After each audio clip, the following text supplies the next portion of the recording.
Hello friends, welcome back to our channel medical expert Shubham. आज के video में हम फीवर यानी बुखार कितने प्रकार के होते हैं, जैसे काला बुखार हो गया, डेंगू का बुखार हो गया, मलेरिया का बुखार हो गया, डिफरेंट टाइप के बुखार होते हैं, उसमें कौन सी दवाई प्रिस्क्राइब करेंगे, कैसे हम डोज देंगे उसका, कैसे हम पेशेंट को ट्रीटमेंट करेंगे, इसके बारे में डिटेल्स डिस्कस करूंगा। मैं बिल्कुल हिंदी में बताने वाला हूं, वीडियो को बिना स्किप किए हुए पूरा देखें। ठीक है फ्रेंड्स, पहले हम जान लेते हैं फीवर के क्या क्या कॉज होते हैं, क्यों फीवर आखिर होता है और कितने प्रकार के फीवर होते हैं, उसके बारे में हम पूरी दवाई गोली के बारे में बताऊंगा। वीडियो को बिना स्किप किए हुए पूरा देखें फ्रेंड्स। पहले हम जान लेते हैं फीवर आखिर होता क्या है। नॉर्मल हमारा बॉडी का टेम्परेचर होता है 37 डिग्री सेल्सियस या 98.6 डिग्री फ़ारेनहाइट। जब भी इससे हमारा टेम्परेचर बढ़ जाता है बॉडी का तो फीवर कहलाता है। अब जान लेते हैं कॉज, यानी क्या कारण है बुखार आने का हमारे बॉडी में। पहला हो गया इन्फेक्शन, यानी संक्रमण हो जाने पे, कोई भी बॉडी में संक्रमण हो गया, इन्फेक्शन हो गया, उस वजह से फीवर आ सकता है। सेकेंड, इंजरी, चोट लग जाने पे, किसी प्रकार का घाव हो गया या चोट लग गया, उस वजह से भी फीवर आ सकते हैं। नेक्स्ट है इन्फ्लामेशन, यानी सूजन हो जाने पे भी फीवर आ सकते हैं बॉडी में। नेक्स्ट है हीट स्ट्रोक, जब भी लू लग जाता है गर्मी के दिनों में तब हमारा बॉडी टेम्परेचर बढ़ जाता है, जिससे फीवर कहलाता है। नेक्स्ट है डिहाइड्रेशन, पानी की कमी से, डिहाइड्रेशन की कमी से भी फीवर आ सकता है। नेक्स्ट है बैक्टीरियल इन्फेक्शन, जीवाणु संक्रमण से भी फीवर आ सकता है। नेक्स्ट है वायरल इन्फेक्शन, वायरस के संक्रमण से भी फीवर हो सकता है। पैरासाइटिक इन्फेक्शन यानी परजीवी संक्रमण से भी फीवर आ सकता है। नेक्स्ट है रेडिएशन, हानिकारक विकिरण से भी फीवर आ सकता है। नेक्स्ट नर्वस डिसीज यानी तंत्रिका तंत्र के बीमारी से भी फीवर आ सकता है। अब जान लेते हैं कितने प्रकार के फीवर होते हैं। पहले ये जान लीजिए, उसके बारे में हम गोली दवाई के बारे में डिस्कस करने वाला हूँ पूरा डिटेल से। पहले जान लीजिए कैसे बुखार कितने प्रकार के होते हैं। पहला हो गया हमारा कंटिन्यूअस फीवर, यानी बुखार हमेशा रहता है, इसमें उसे कंटिन्यूअस फीवर बोलते हैं। नेक्स्ट है इंटरमीडिएट फीवर, यानी 24 घंटे में एक बार फीवर आता है, फिर पूरा दिन बुखार ही रहेगा। ठीक है फ्रेंड्स। नेक्स्ट है रेमिटेड फीवर, यानी सुबह में बुखार और शाम को बुखार कम हो जाता है, नहीं तो दिन भर बुखार पूरा रहता है। नेक्स्ट है क्राइसिस फीवर, यानी बुखार कम होने के बाद अचानक फिर से आ जाता है, उसे हम क्या बोलते हैं, क्राइसिस फीवर बोल सकते हैं। नेक्स्ट है रिप्लेसिंग फीवर, यानी कुछ दिन कम हो जाना फिर वापस आ जाना, उसे हम रिप्लेसिंग फीवर बोलते हैं। नेक्स्ट है इरेगुलर फीवर, यानी बुखार कभी कम हो जाता है और कभी ज़्यादा हो जाता है। नेक्स्ट है रिजर्व फीवर, यानी ठंड लगकर कपकपी होना है फिर बुखार आ जाता है, यानी ठंडा लगने लगता है, उस वजह से ठंडा लगने लगता है और फीवर आता है, उसे रिजर्व फीवर बोलते हैं। नेक्स्ट है लो ग्रेड फीवर, यानी 99 डिग्री फ़ारेनहाइट बुखार रहता है, उसे लो ग्रेड फीवर बोलते हैं। और हाई ग्रेड फीवर, यानी 102 डिग्री फ़ारेनहाइट से ज़्यादा अगर बुखार आता है उसे हाई ग्रेड फीवर बोलते हैं, 105 डिग्री तक ये बुखार चला जाता है। नेक्स्ट है हाइपरथर्मिया, यानी 103 डिग्री फीवर रहता है, उसे हाइपरथर्मिया बोलते हैं। नेक्स्ट है हाइपोथर्मिया, यानी 99 से 100 डिग्री फ़ारेनहाइट तक बुखार रहता है बॉडी टेम्परेचर, उसे हाइपोथर्मिया बोलते हैं। पहला है मलेरिया फीवर, मलेरिया का बुखार। नेक्स्ट बाई नेक्स्ट सबको देखेंगे। हम जानते हैं कि मलेरिया का बुखार मच्छर के काटने से फैलता है, जो फीमेल मस्क्यूटो होती हैं एनाफिलिस, उनके काटने से ये फैलता है। जब भी आपको सिम्टम्स लगे या टेस्ट पॉजिटिव आए तो उसमें हम कौन सी मेडिसिन का ट्रीटमेंट करेंगे देख लेते हैं। पहला हो गया लेडिगो डीएस, लेडिगो डीएस करके मार्केट में मिल जाता है। इसमें कंपोजिशन क्लोरोक्विनिन फॉस्फेट रहता है। इस दवाई का इस्तेमाल मलेरिया में किया जाता है। इसका डोज बहुत ज़्यादा इंपॉर्टेंट है फ्रेंड्स, इसको समझना बहुत ज़्यादा आवश्यक है। हम जान लेते हैं फर्स्ट डे, यानी पहला दिन हम 10 बजे यानी सुबह से हम डोज स्टार्ट करते हैं। 500 mg की 2 टैबलेट्स हम दूध के साथ, मीठे दूध के साथ इसका उपयोग किया जाता है, देते हैं। स्टेट 2 टैबलेट्स को हम सुबह में 10 बजे हम देते हैं। राइट 6 घंटे बाद यानी 4 बजे हम 500 mg की एक टैबलेट फिर से देंगे पेशेंट को। नेक्स्ट है सेकेंड डे, यानी जब 10 बजे हमने ये टैबलेट दिया था 500 mg की एक टैबलेट, उसके राइट 24 घंटे बाद हम सेकेंड डे 10 बजे 500 mg की एक टैबलेट प्रिस्क्राइब करेंगे। फिर third day, sorry second day यहाँ पे लिखा गया है, थर्ड डे यानी तीसरे दिन हम 10 बजे 500 mg की फिर एक टैबलेट प्रिस्क्राइब करेंगे पेशेंट को। इसका भी कुछ कंट्रासेप्टिव पिल्स की तरह इसके भी दिया जाता है। इसके कुछ कॉमन साइड इफ़ेक्ट होते हैं, जैसे कि एब्डोमिनल पेन यानी पेट में दर्द, इरेगुलर हार्ट बीट यानी अनियमित धड़कन, नोजिया वोमिटिंग, जी मचलना, उल्टी आना, डायरिया यानी दस्त लगना, हेडेक, सर दर्द, लीवर प्रॉब्लम। बहुत रेयर केस में ये देखने को मिल जाता है। ठीक है फ्रेंड्स, इसके भी कुछ सिस्टमेटिक ट्रीटमेंट है। नेक्स्ट हम प्रिस्क्रिप्शन बना के दिखाएंगे कैसे प्रिस्क्राइब करेंगे मेडिसिन को। इसके साथ हम मेलरीड को भी देते हैं।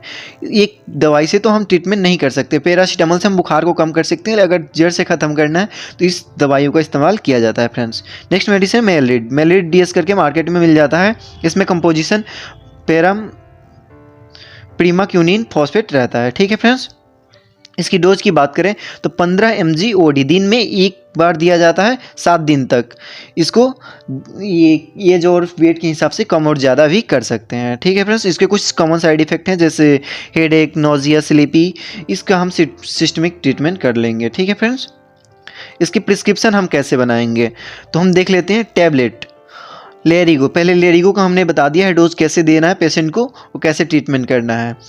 लेरिगो हम ट्रीटमेंट करेंगे। नेक्स्ट है टैबलेट मेलरीड, ये 7 दिन तक OD लेरिगो के साथ में हम देते हैं। ठीक है फ्रेंड्स, नेक्स्ट है टैबलेट पैरासीटामोल, जब फीवर आए उसको, पेशेंट को हाई फीवर आए तो हम IV दे सकते हैं या ऐसे टैबलेट के फॉर्म में भी इसको दे सकते हैं। ठीक है फ्रेंड्स, नेक्स्ट है पेंटेप्राजोल, जब भी गैस बनाए तो उसको हम गैस दवाई लेने से पहले हम गैस की दवा ज़रूर देते हैं। ठीक है फ्रेंड्स, पेंटेप DSR करके ये मार्केट में मिल जाता है।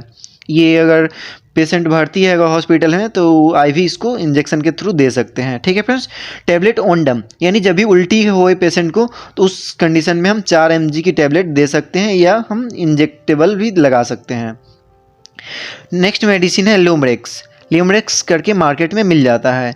इस दवाई का इस्तेमाल भी मलेरिया में किया जाता है। ठीक है फ्रेंड्स, इसका डोज भी कुछ कंट्रासेप्टिव पिल्स की तरह हुई होता है। ठीक है फ्रेंड्स, ये फर्स्ट डे हम पहले दिन कैसे डोज देंगे, हम मीठे दूध के साथ इसका डोज देते हैं। 10 बजे सुबह में 80 mg का एक टेबलेट देंगे और शाम को 6 बजे 8 घंटे बाद फिर 80 mg का एक टेबलेट प्रिस्क्राइब करेंगे पेशेंट को। सेकेंड डे ही सेम करेंगे और थर्ड डे भी वैसे ही 80 mg की सुबह शाम BD टेबलेट इसका देते हैं। इसमें 6 टेबलेट रहती है, 3 दिन तक डोज दिया जाता है।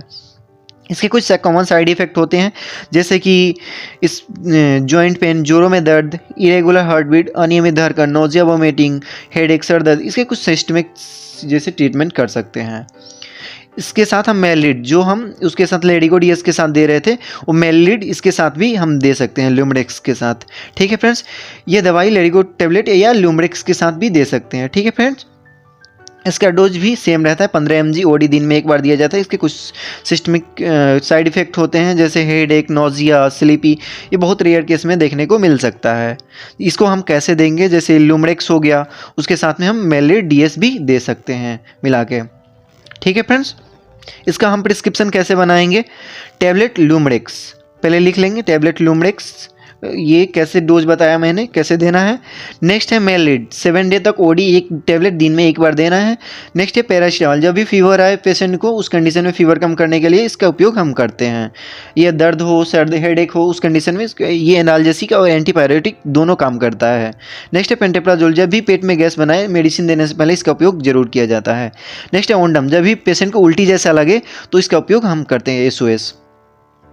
नेक्स्ट है फ्लेसिगो इंजेक्शन। ठीक है, ये बहुत रेयर केस में देखने को, जब भी मलेरिया फेलिसिपारम हो जाता है, ये एक इन्फेक्शन होता है। ठीक है फ्रेंड्स, जो मलेरिया में होता है ये हो जाता है तब इसका उपयोग हम करते हैं। ये इंजेक्शन होता है, इसका उपयोग हम फर्स्ट डे यानी पहले दिन हम 60 mg दिन में एक बार देते हैं।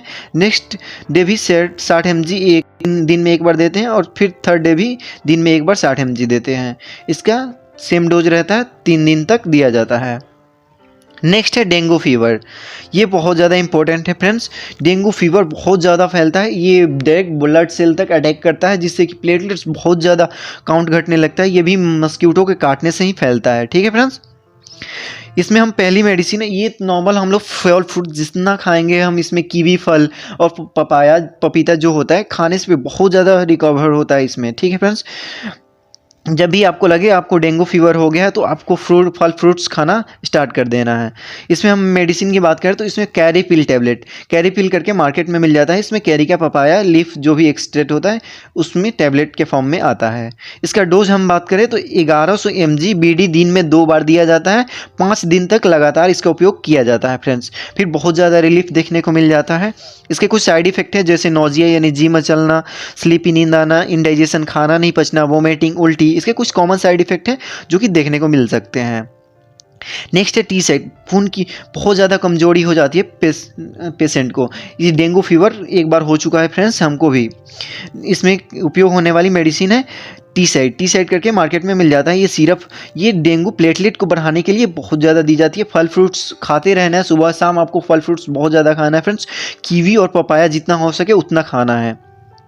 इसकी डोज की बात करें तो 5 ml TDS यानी दिन में 5 ml देना है। ठीक है फ्रेंड्स, दिन में 3 बार देते हैं इसको 5-5 ml। इसके कुछ कॉमन साइड इफेक्ट हैं जैसे नोजिया यानी जी मचलना, स्लीपी नींद आना, इंडाइजेशन खाना नहीं पचना, वोमिटिंग उल्टी होना। इसके कुछ कॉमन साइड इफेक्ट हैं जो बहुत रेयर केस में देखने को मिल सकता है। नेक्स्ट है एंटीबायोटिक। ये तो वायरल इन्फेक्शन है फ्रेंड्स, में एंटीबायोटिक ना ही दिया जाता है, लेकिन इसमें हम इसका उपयोग कर सकते हैं केलेवाम का। ये एंटीबायोटिक होता है। ठीक है फ्रेंड्स, इसका डोज की बात करें तो 650 mg BD दिन में 2 बार दिया जाता है। इससे कुछ कॉमन साइड इफेक्ट हैं, ये एज के हिसाब से कम और ज़्यादा भी कर सकते हैं इसका डोज। इससे कुछ कॉमन साइड इफेक्ट हैं जैसे नोजिया यानी जी मचलना और डायरिया, दस्त लगना, इंडाइजेशन, खाना नहीं पचना, वोमिटिंग, गैस। इसके कुछ कॉमन साइड इफेक्ट होते हैं। नेक्स्ट वीडियो में हम और भी फीवर के बारे में डिस्कस करेंगे।